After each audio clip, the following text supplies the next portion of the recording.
اهلا بيكم. ازيكم يا شباب؟ عاملين ايه؟ يا رب دايما تكونوا بخير. النهارده معادنا مع فيديو جديد من فيديوهات الحيل والاسرار اللي انت ممكن ما تكونش عارفها او ما تعرفهاش قبل كده في هواتف الاندرويد. ان شاء الله ان يكون فيديو مفيد ليكم، ونبدا على طول في الميزات الموجوده. حوالي 5 ميزات او 6 ميزات في الهواتف بتاعتنا هتسهل علينا العمل وهتأمن لنا التليفون بتاعنا بشكل كبير جدا. اول حاجه هتنزل على الاعدادات وندخل على اول ميزة وننزل على شاشة القفل. شاشة القفل دي اول ما تفتح شاشة القفل هتدخل على كلمة الضبط القفل الامن، بتدوس عليه بالشكل ده وتبدأ تدخل النمط بتاعك. تمام يا شباب. هنخش بقى على الميزة اللي معانا اللي هي اعادة الضبط الى ضبط المصنع تلقائيا. طبعا الميزة دي خرافية خطيرة، يعني هي من سلاح بحدين.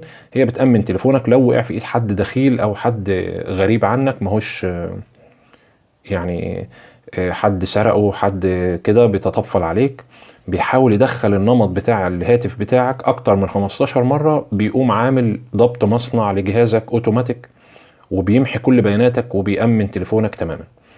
فدي ميزة طبعا كبيرة جدا. العيب الوحيد اللي فيها انها لو تليفونك وقع مع طفل او ابنك او بنتك وعمل نفس الكلام اللي الدخيل ده عمله، فطبعا هيمسح كل برضو البيانات وهيكلفك بيانات كتير انت ممكن تكون يعني محتاجها، ولازم تخلي بالك قوي في تفعيل الميزة دي. يعني لما تفعل الميزة دي خلاص كده، انت لو تليفونك اتدخل له نمط او رقم او تحاول الغاء قفل الهاتف اكتر من 15 مرة، اوتوماتيك هيعمل ضبط مصنع. ودي طبعا كده بالسلامة كل بياناتك. فخليك حريص جدا في استخدام الخاصية دي او الميزة دي. دي اول ميزة معانا. الميزة اللي بعد كده يا شباب خاصة بخيارات المطور. طبعا زي ما انتم شايفين هي تحت كلمة حول الهاتف هتلاقي خيارات المطور. لو الخيارات المطور دي مش مفعلة عندك هتفعلها ازاي؟ هتدوس على حول الهاتف وننزل على معلومات البرنامج، ورقم الاصدار اللي قدامكم ده هندوس عليه اكتر من 5 مرات. طبعا هو بيقول لنا لا داعي، فوضع المطور كده التفعيل بالفعل لانه شغال عندي، لكن ده لو مش موجود بترجع للخلف تاني تلاقي خيارات المطور ظهرت تحت عندك هنا. بتدوس على خيارات المطور وبنبدأ ننزل على الميزة اللي معانا الجميلة قوي اسمها تسريع الأجهزة للتوصيل. ندور عليها واحدة واحدة كده اهوت. اهيت يا شباب، اهي انا مفعلها عندي اهيت. هي تلاقيها مش متفعلة عندك، انت هتفعلها. بتعمل ايه الخاصية دي؟ بتخلي ان التليفون او الموبايل بتاعك يتصل بالأجهزة بطريقة أسرع وما بياخدش وقت زي ما كان بياخد في الاول. يعني انت هتجرب الموضوع ده. هو طبعا هو كده على الوضع اللي هو العادي بتاعه. لما تفعل الخاصية دي، لو انت خرجت بره البيت وخرجت من الواي فاي ورجعت تدخل تاني هتلاقي ان بياخد دقيقة او نص دقيقة على ما بيتصل بالواي فاي، على حسب بقى جودة ايه او تغطية الشبكة بتاعتك. لكن الخيار ده هيخلي لك الفرق كبير جدا في الاتصال وسرعة الاتصال بكل الأجهزة. يعني مش الواي فاي بس، لا، حتى في البلوتوث، حتى في كل حاجة لو انت بتتصل بأي جهاز تاني. دي الميزة اللي معانا حاليا يا شباب. يعني يا رب تكون عجبتكم. نخش على الميزة الثالثة، ودي ميزة رهيبة وخطيرة، ويا ريت تخلي بالكم جدا يا جماعة من الميزة دي.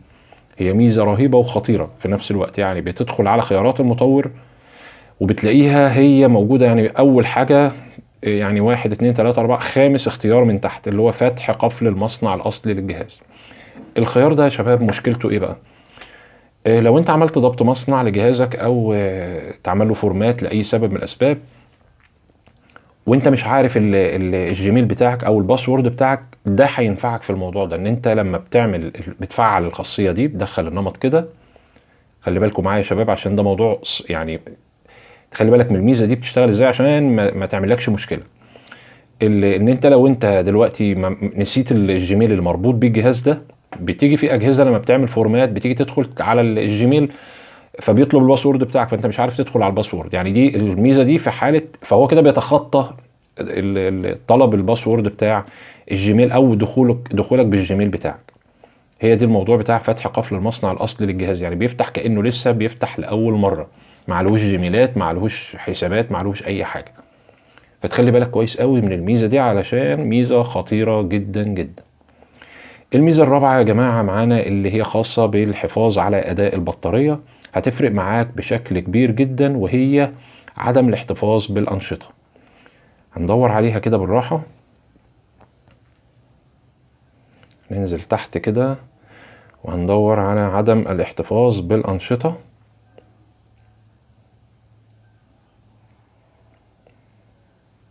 اهو يا شباب في التطبيقات في الخيار اللي هو في القسم بتاع التطبيقات بتفعل الخيار ده. بيعمل ايه بقى عدم الاحتفاظ بالانشطه ده؟ مجرد ما بتخرج من البرنامج او التطبيق اللي انت شغال عليه بيمحي كل النشاط اللي هو كان موجود، او الحاجه اللي انت عملتها كلها بتتمحي، وبيمحي اثار البرنامج وبيتعمل له وقف اجباري.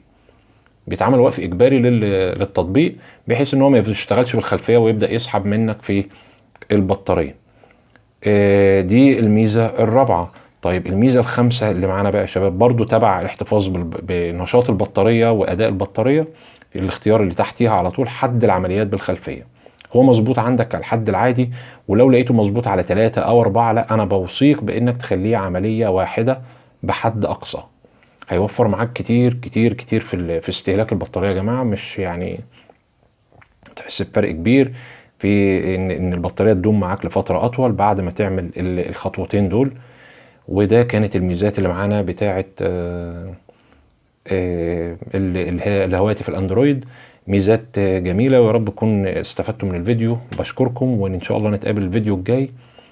واي تعليق طبعا انا مستني اسئلتكم، لو في اي تعليق على اي حاجه في مش مفهومه انا منتظركم. وبشكركم، ويا ريت لايك للفيديو والاشتراك في القناه لو اول مره تشوفنا.